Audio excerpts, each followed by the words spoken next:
बेंगलोर से तस्वीर लगातार आपको दिखा रहे हैं कि आखिर भजन हनुमान चालीसा पर किस तरह से वहां संग्राम छिड़ा हुआ है। दरअसल बीजेपी के कार्यकर्ता और हिंदूवादी संगठन लगातार ये मांग कर रहे हैं कि जिन जिन लोगों ने, क्योंकि जो सीसीटीवी फुटेज सामने आया है उसमें 5 से 6 युवक हैं, उन सभी लोगों पर कड़ा एक्शन लिया जाए। लेकिन काफी देर के बाद पुलिस ने कुछ लोगों को हिरासत में लिया, जिसके बाद नाराजगी बढ़ती जा रही है और अब हाथों में भगवा झंडे लेकर हनुमान चालीसा का पाठ करते हुए बीजेपी कार्यकर्ता, हिंदू संगठन आगे बढ़ रहे हैं। पुलिस इन्हें रोक रही है और कई नेताओं को हिरासत में लिया गया। तो ये बड़ी खबर आपको बता रहे हैं। ये देखिए, ये मामला बीते दिन का है जब ये संज्ञान में आया और इसमें तेजस्वी सूर्या और शोभा करंदलाजे को हिरासत में ले लिया है। बीजेपी के 2 बड़े दिग्गज नेता, आपको बता दें तेजस्वी सूर्या बेंगलुरु से सांसद हैं, बीजेपी सांसद। लोगों के बीच वो पहुंचे थे उनकी समस्याओं को सुनने, जानने और कैसे इस समस्या का समाधान निकल सकता है। लेकिन इसी बीच तेजस्वी सूर्या को हिरासत में ले लिया जाता है, जिसके बाद यहाँ पर आप देख रहे हैं लोगों में आक्रोश जबरदस्त है। यहाँ पर ये देखिए झंडे लेकर जमीन पर आ चुके हैं, नारेबाजी कर रहे हैं, इंसाफ की मांग कर रहे हैं, क्योंकि जिस व्यक्ति के साथ मारपीट की गई है, ना उसने चोरी की थी, ना किसी का मर्डर किया था, उसका अपराध क्या था। वो अपनी दुकान में हनुमान चालीसा का पाठ चलाकर सुन रहा था, जिसके बाद विशेष समुदाय से लोग आते हैं और उसको बुरी तरह से पीटने लग जाते हैं। वो फुटेज जब सामने आती है तो कोई भी डर जाएगा कि बेंगलुरु में ये क्या हो रहा है। सनातन के खिलाफ आखिर कब तक इस तरह का मामला चलता रहेगा। और बड़ी बात यही है कि इस पूरे मामले में सुरक्षा पर भी सवाल खड़े हो रहे हैं कि दिन दहाड़े ऐसी घटना घट सकती है। एक व्यक्ति जो अपनी दुकान में बैठकर हनुमान चालीसा का पाठ सुन रहा था, उसके साथ मारपीट क्यों की गई।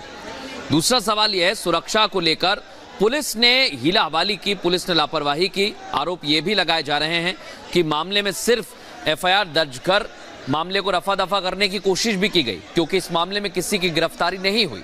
हिंदूवादी संगठन इस बात पर भी विरोध जता रहे हैं और अभी सड़कों पर इसलिए आए हैं क्योंकि तुष्टीकरण के आरोप लग रहे हैं कांग्रेस की सिद्धारमैया सरकार पर। वो इसलिए क्योंकि सरकार जब से आई है कई बार इस तरह के मसले सामने आ चुके हैं, लेकिन इस बार लोग आक्रोशित होकर सड़कों पर इसलिए आए हैं क्योंकि एक व्यक्ति जो सिर्फ भजन सुन रहा था, हनुमान चालीसा का पाठ सुन रहा था, उसके ऊपर जानलेवा हमला किया गया, उसे दुकान से बाहर घसीटा गया, उसके साथ मारपीट की गई और तब तक उसे मारा गया जब तक वो बेहोश ना हो जाए। तो इस तरह से ये मारपीट करने वाले कौन लोग हैं, क्या इनके पीछे भी कोई है और इन पर अब तक कार्रवाई क्यों नहीं की गई। इसी विरोध के चलते आज हिंदूवादी संगठन सड़कों पर उतरे हैं और नाराजगी अब बढ़ती ही जा रही है। पुलिस लगातार इन लोगों को नियंत्रित करने की कोशिश कर रही है, लेकिन ये जो स्थिति है जो आप देख रहे हैं इस वक्त टीवी स्क्रीन पर, उससे समझ सकते हैं कि पुलिस भी अब इन लोगों को नियंत्रित नहीं कर पा रही है, क्योंकि बहुत बड़ी संख्या में लोग इकट्ठे होते जा रहे हैं और बार बार लोगों का यही कहना है, जो लोग वहां पहुंचे हुए हैं, जब उनसे बात की जा रही है तो बार बार एक ही बात कह रहे हैं कि पुलिस पहले तो मामले को दर्ज नहीं करती है, हल्की धाराओं में मामला दर्ज किया जाता है, उसके बाद जब मामला मीडिया में आता है तब पुलिस कुछ लोगों को हिरासत में लेती जरूर है, लेकिन अभी भी वो युवक जो पूरे सीसीटीवी में दिख रहे हैं उन सभी लोगों पर बड़ा एक्शन नहीं लिया गया है। तो पुलिस पर लापरवाही का आरोप, कर्नाटक की कांग्रेस सरकार पर तुष्टीकरण की राजनीति का आरोप लगा रहे हैं। एक तरफ प्रधानमंत्री नरेंद्र मोदी पूरे देश को जोड़ने के लिए पिछले कई दिनों से साउथ के दौरे पर हैं। पिछले 5 दिनों से प्रधानमंत्री कर्नाटक से लेकर तमिलनाडु, केरल, आंध्र प्रदेश अलग अलग मंचों से सबका साथ सबका विकास की बात कर रहे हैं। वहीं दूसरी ओर ये कार्यकर्ता आरोप लगा रहे हैं बीजेपी के कि कांग्रेस सरकार कर्नाटक में तुष्टीकरण की राजनीति कर रही है। चुनाव से पहले एक खास वोट बैंक को लुभाने के लिए, उन्हें खुश करने के लिए उन पर एक्शन नहीं लेते हैं, बल्कि जिन लोगों के साथ मारपीट होती है उनको ही परेशान किया जाता है। इसी वजह से ये लोग सड़कों पर उतरे हैं और नाराजगी जाहिर कर रहे हैं। केवल बीजेपी कार्यकर्ता नहीं, बल्कि बड़ी संख्या में हिंदूवादी संगठन भी हैं जो बार बार यही कह रहे हैं कि कर्नाटक में इसके पहले भी ऐसे मामले सामने आए थे, सरकार ने बड़ी लापरवाही की थी, जिससे ऐसे मामले बार बार बताया है।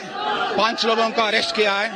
हमारा आग्रह है पूरा 6 आदमी को अरेस्ट करना है, इसको कठिन कानून लगा के इसको शिक्षा को रखना है।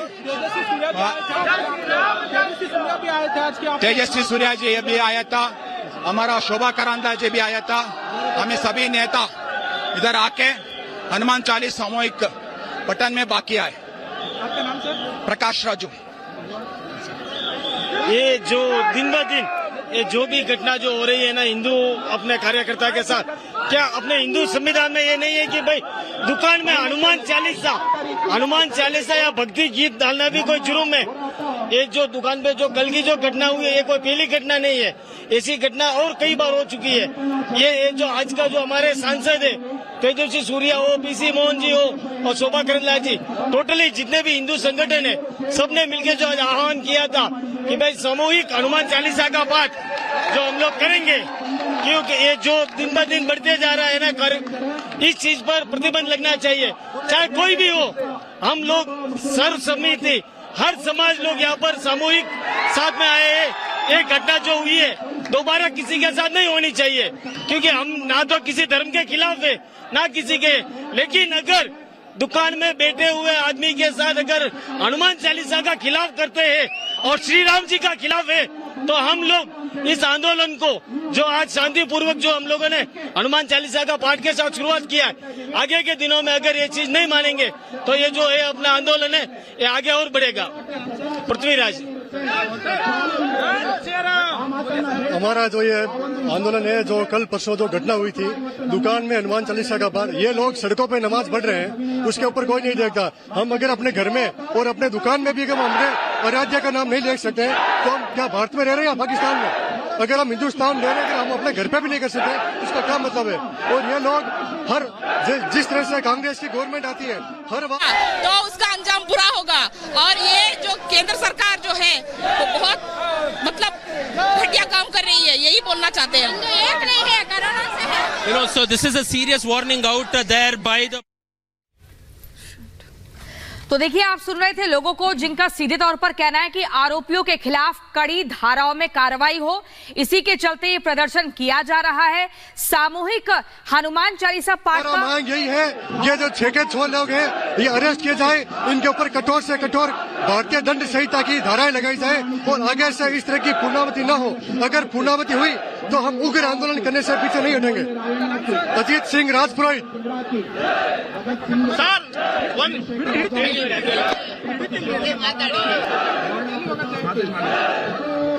ನಾವೆಲ್ಲ ಹಿಂದೂ, ನಾವೆಲ್ಲ ಒಂದು, ನಾವೆಲ್ಲ ಹಿಂದೂ, ನಾವೆಲ್ಲ ಒಂದು। जय।